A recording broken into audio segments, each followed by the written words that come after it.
Have you ever had a prospect ghost you after the call, or even worse, hit you with the "I need to think about it" objection when you've tried to close them?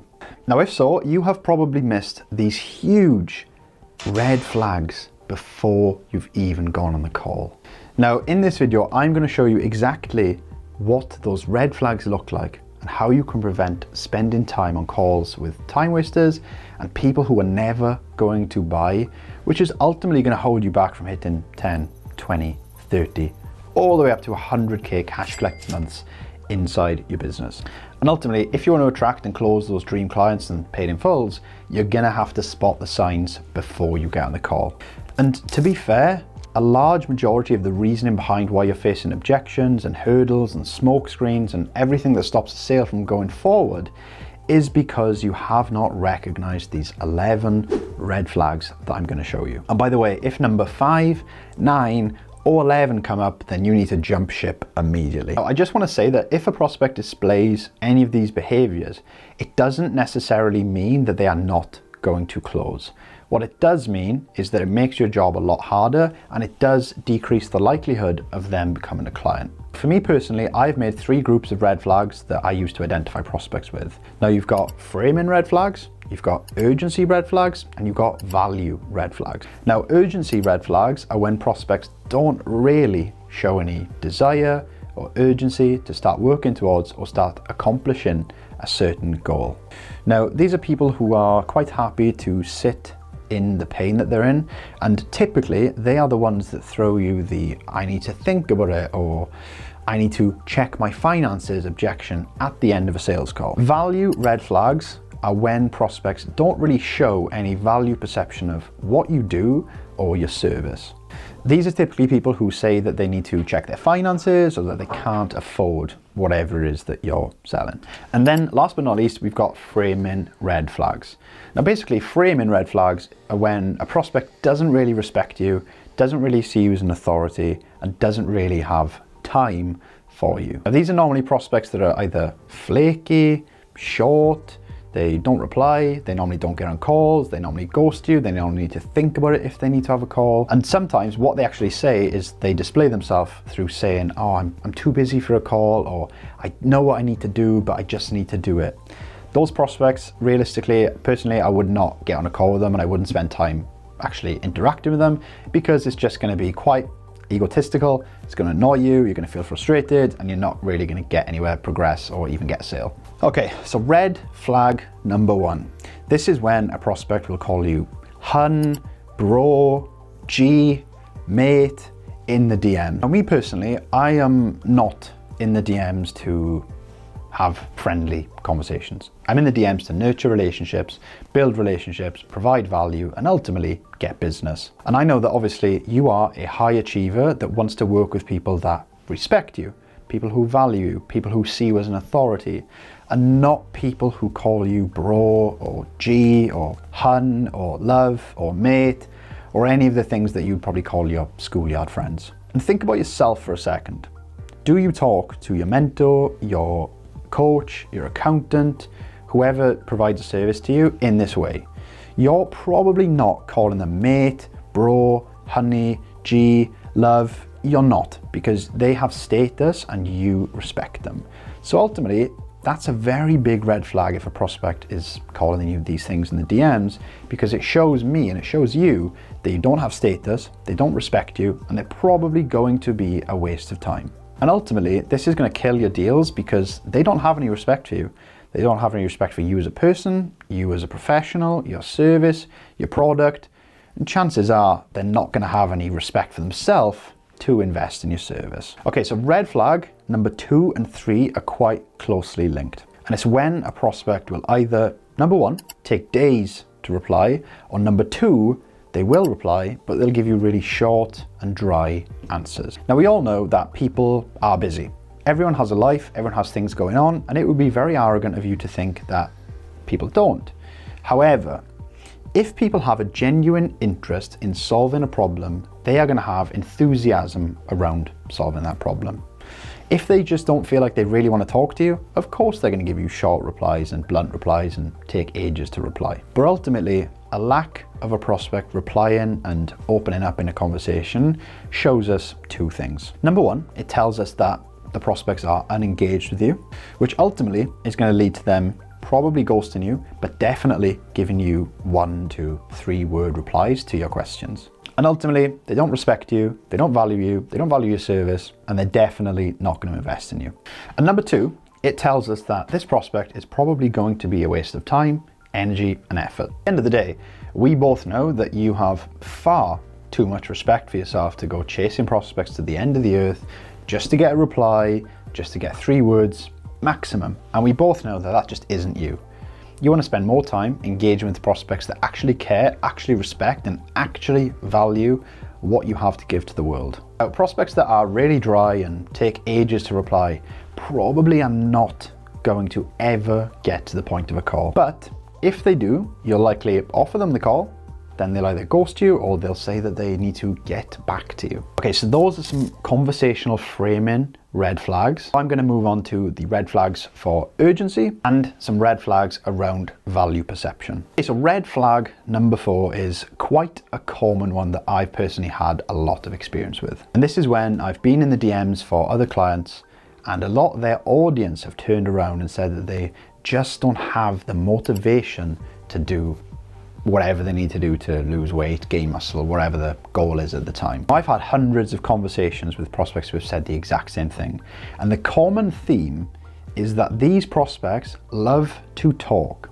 They don't like to act, they love to talk. And they actually probably get some form of dopamine or some level of gratification from just saying that they want to achieve X, Y, and Z without actually working towards it. Now, these are the type of prospects, and this isn't anything against them, but they're the type of people that will complain about a problem constantly, but will never really take the actions necessary to work towards or solve that problem. Now, I'm probably sure that you've been in the same boat. You've probably had a prospect say that they want to do X, Y, and Z.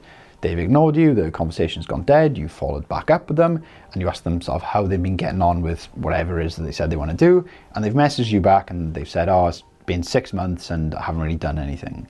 That is a massive red flag. Now, why is this a red flag? Because it shows you that these people don't really have the drive to even make a small change that's free to solve a problem. Now, this could be because of 1 or 2 things. They either don't really know what they need to do, which is obviously why you exist, or they just don't value their goal enough in order to start taking steps towards it. And really, it kind of shows, because if you had a problem and you valued solving that problem, you're going to take the action to solve it.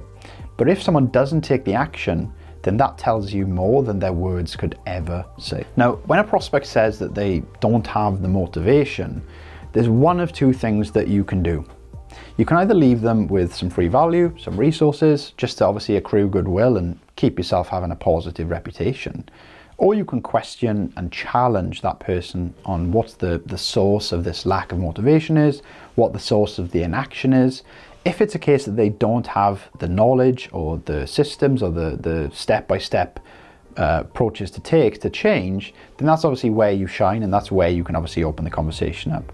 But if they just say that they can't really be asked, then that's a massive red flag, because their level of effort for something for free shows that they're not really going to become someone who's going to work hard if they have to invest. Now, red flag number 5, and this can be quite an alarming one to say the least, but it's when a prospect says that they're too busy to do anything about their problem or achieve their goal. Now, this is quite a big red flag for 2 reasons primarily. Now, reason number 1 is that this person, truth be told, has a massive ego and is probably going to show you some narcissistic tendencies if you keep talking to them. How is this the case? Now, we both know that every single person on planet Earth has time to work on their own goals.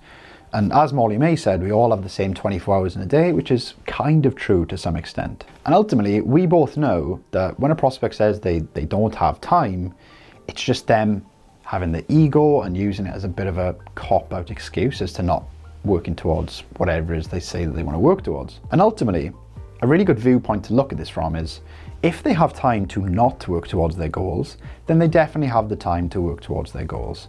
And I don't really care what anyone has to say, but everyone has time, or everyone has the ability to make time if they truly desire something. So when someone says that they don't have time for something, or they can't fit it in, chances are they do not value it enough to want to make time for it. You can do anything to make time. You can sleep less, you can stay up later, you can get up earlier, but it's just not a priority, and there's obviously something behind that that's making it not a priority.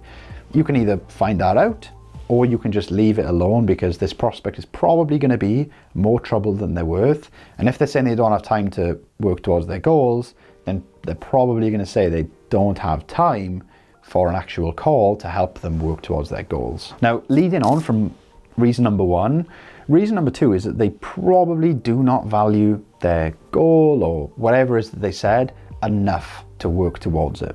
Now, obviously in sales, in life, in general, I guess, if you value something enough, you will do whatever it takes, cross any bridge and overcome any obstacle that comes your way to achieving whatever it is you want to achieve. And I mean, the easiest way to even conceptualize this is to think about yourself. Right now, you are watching this video because you value the outcomes and the knowledge that comes from this video that's going to allow you to book more calls, make more sales, close more deals, make more money, have more freedom, and all of that good stuff. The point is that you value your goal enough to make the time to watch this video, educate yourself, take notes, implement what I say in this video, and ultimately take the time that you need to improve your business, improve your skills. And ultimately, you value your goals. So if you're sat there and your prospects are telling you, I don't have any time, or I can't fit it in, then these prospects are normally full of ego, and you can either meet them head on and challenge them, or you can leave them alone. Me personally, I have done both, and I found that it's better to leave these type of people alone until they get into enough pain where they need to achieve the goal, rather than just try to butt heads with them and try to have an argument with them in the DMs. And ultimately, 9 times out of 10, you are not going to get through to these prospects because they've probably been like this for their whole life. They've probably been like this for an extended period of time. And me personally, I wouldn't waste my time on them, because for every prospect that says they don't have enough time, there's going to be a prospect that says they have the time and they want it. So I personally would move on. And I'm also going to make a video on how you can actually challenge these type of prospects, because it can be done and you can get people to realize things. But I personally wouldn't waste the time, energy and effort doing it when there are prospects out there who have a lot more green flags than red flags. So again, red flag number 6 and 7 are quite linked. And I just want to be clear that I am not trying to offend anyone or take the mick out of anyone in this red flag, but it's just an observation that I've seen through months and years of setting calls. Now, red flag number 6 is when people can't spell. Now, before you jump into the comment section and say, Matthew, you sound like such a prick, I just want you to hear me out. Now, prospects that can't really spell typically tend to have poor communication skills. And normally, if someone has poor communication skills, then they don't tend to have a high income paying job.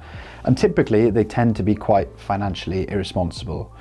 Reason I know this is because I used to be the same.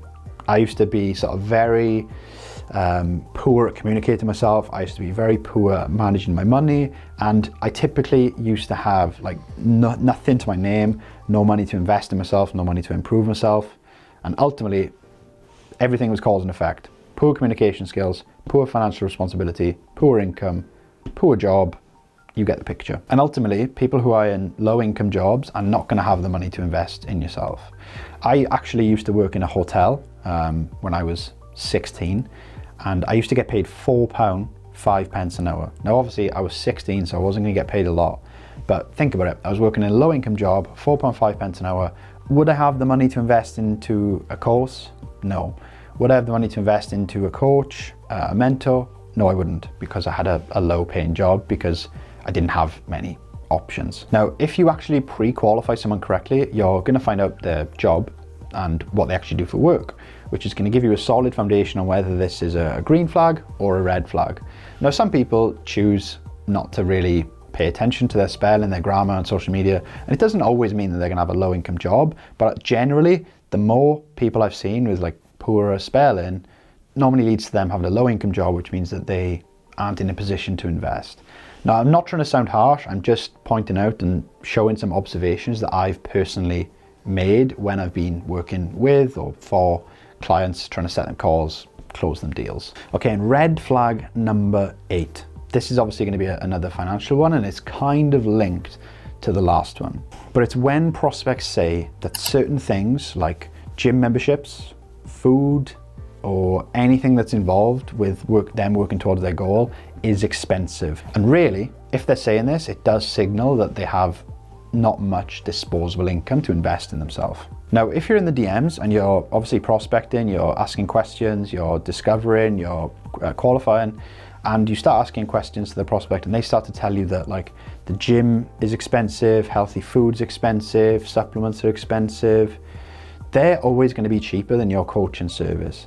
And do you really think that if someone finds a 30 quid, 40 quid, 50 quid, even like 70 quid gym membership expensive, does it really scream that they're going to invest in your coaching? Now, your coaching could be all the way from 100 to 400 pound a month.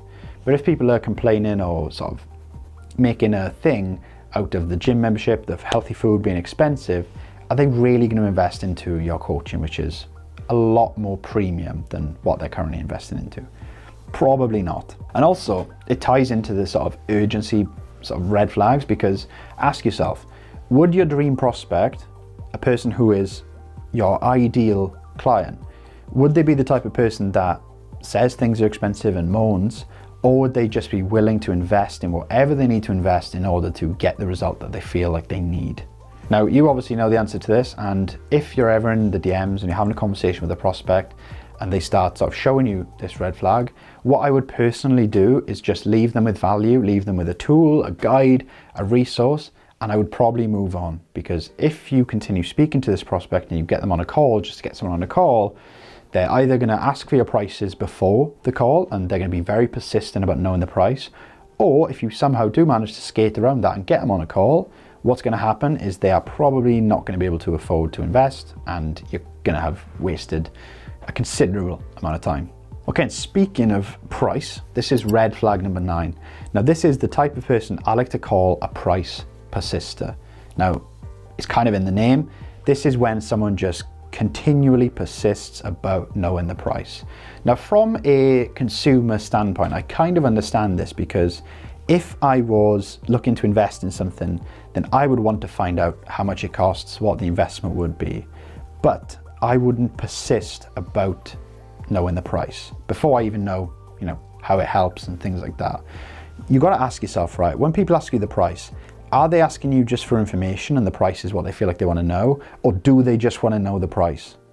If they want to just know the price without caring about the rest of the program, you are not going to sell to this person. And if someone directly asks you for the price and persists about it, the sale is gone before the game has even begun.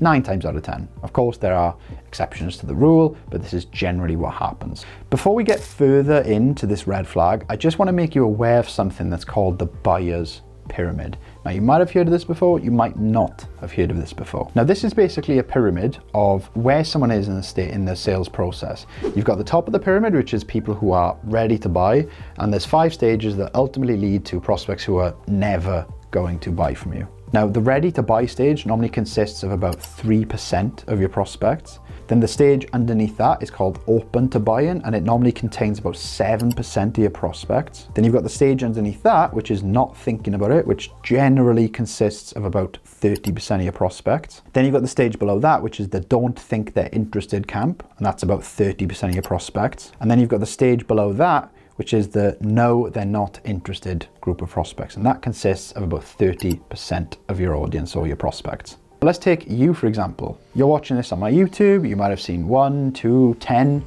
videos of mine. Now, you are probably in stage 2 or 3. You're probably either open to buying, so you're in 7% of the people, or you're not thinking about it, which is about 30% of the people. Now, not thinking about it doesn't mean that you won't, but it just means you're not actively thinking about investing. And if this is the first time that you've watched my channel, you're probably in stage 4 because you don't know me, you don't like me, you don't trust me yet.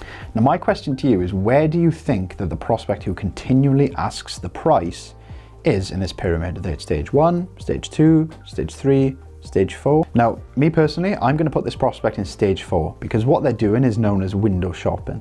They're just going in, having a look around, just looking at the price tags. They're not really too interested in finding out more information. They just want to know the price and they just want to see the price tag.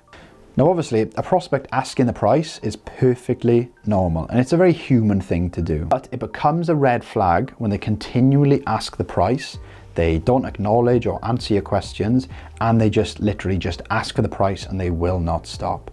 Realistically, you are not going to sell to these people and they're just going to go and buy the cheapest solution possible without finding out if it's even right for them. And we both know that if you give your price to this prospect, they're probably gonna ghost you, leave you on red, or say they need to think about it. Ultimately, what you need to understand about these prospects is that they do not see the value in the service, and they're in something what's known as cost-based thinking, which is just where they want the cheapest option, the best value for money.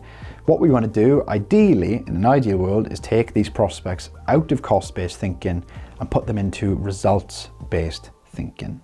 Now, if you want to find out how you can do that and how you can completely U-turn prospects that are in cost-based thinking, then that's obviously something that I teach inside my sales academy. If you want to find out a bit more about that, the link's going to be down below where you can look at the landing page, book a call, see how I can help you book more calls, close more calls, get more paid in fulls, and ultimately make sales more profitable and more fun for your business.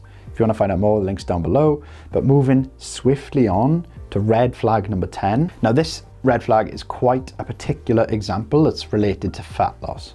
But there's obviously different contexts and different situations that you can apply this red flag in. But red flag number 10 is when a prospect has used a very cheap an ineffective alternative. So let's say, for instance, if someone's trying to lose fat, they want to lose weight, they want to look better, and they've used stuff like Slimming World, Weight Watchers, Herbalife, and just the typical pyramid schemes that are out there. Now, why is this a red flag? Which is a perfectly valid question. The reason is that they've simply fallen under the marketing schemes of these large corporations, and they have been trained to buy cheap things and not really get results. Obviously, your job as a salesperson or a coach is to change this prospect's way of thinking. But me personally, I've noticed that these type of prospects, they aren't too uncommon, but they can be a bit of a headache, and trying to get them to see a different way, a different perspective, and take a different approach can be quite taxing, challenging, and draining. Now, obviously, the best way to do this is to ask questions and ask questions that allow them to look within themselves, to reflect, and to realize that what they've been doing hasn't worked. That's the best way to go around this. But as a general overview, if a prospect comes in and they've been doing Slimming World, they've been doing Herbalife, they've been doing all these apps, it is a red flag because those apps are so cheap and they feel like they get results on them. Them looking to spend an additional 100, 200, 300, 400 pound is going to seem a bit out of reach for them because of the price of the cheaper alternative. Obviously, because of the marketing and because of the advertisement of these large corporations, it does make your job difficult. But this is where getting very good at discovery and urgency is going to be the difference between if you sell to that prospect and if you don't. Now, red flag number 10 isn't really a red flag, but it's just another hurdle that you need to overcome. And if you don't have the skills necessary to overcome this hurdle, you're gonna find that it's gonna be a bit of a tough time and you're not gonna really convert these prospects. Now, me personally, I have converted quite a few people from Slimming World to my clients' programs, but it just takes a very, very refined discovery process. Okay, so red flag number 11, and this is kind of similar to the first red flag that I spoke about, but kind of different at the same time. Now, last but not least, this is red flag number 11. And me personally, if you see this red flag, I would pack up your things and move on. And this red flag is kind of similar to number 4, but it's a lot stronger. That'll make sense in a minute. And red flag number 11 is when a prospect wants to do X, but does nothing about it. The reason being, if someone says they have a goal and they haven't done anything about it or they haven't tried anything, depending on sort of how long this has been the goal for, it shows you that this prospect is kind of just all talk, no action. And ultimately, this shows you that that prospect isn't really going to implement sort of anything you suggest or anything that you suggest for them to try. I've personally come across this myself. I've had people who have struggled with X, Y, and Z. They've come to me, I've given them a free resource. I ask them, oh, how did you get on with X, Y, and Z? And they say, oh, they haven't had a chance to look at it yet. It really does show me that these people, they love talking about their problems, they love complaining about their problems because they get gratification from it, but they don't really want to take the steps necessary to solve this problem. Now that either means that they are genuinely all talk and no action, or it means that the goal that they want to achieve or the problem they want to solve isn't as valuable to them. Or alternatively, it means that they're not really in enough pain to want to work towards to solve this goal. These people, they tend to be very guilty of mental masturbation, and they're probably not going to get a coach to help them, or they're probably not going to invest in something to help them get that goal that they won't even take action on themselves. Now, this isn't always a red flag, because you do get some people who genuinely have no idea on what to do to accomplish X, Y, and Z goal, but you can sort of work around this by having a really good discovery process and finding out if that's the case with this prospect. If you have a good discovery process as well, you can filter out these prospects quite quickly through the use of effective questioning. Ultimately, the way to sort of get around these prospects is for you to ask better questions, to create a larger gap, to create more pain, to create a larger disconnect, so that you create a gap and create a problem that they feel is urgent enough to act on and to solve. Yet again, this is where your discovery process will come in handy, because you will know exactly, step by step, how to find problems, how to create urgency, and ultimately how to get that person to be triggered enough to the point that they need to act. Now that you essentially know the 11 red flags that are absolutely killing your sales, it's actually time for you to filter out the lower level prospects and just focus on attracting, finding, and converting the high level prospects that we both know you want. If you click the first link in the description down below, it's going to take you to a page where you can book a free sales breakthrough call. And on this call, I will show you the exact strategies and frameworks that you can implement to book 10, 20, 30 sales calls a month. And I'll show you exactly how to close them at 70%. Now, if you want to find out a bit more information about how that's even possible, how it would work, and sort of what the investment would look like, you can obviously click the link down below, book a call, we'll have a chat. It's not going to be a sales call where I'm handling objections.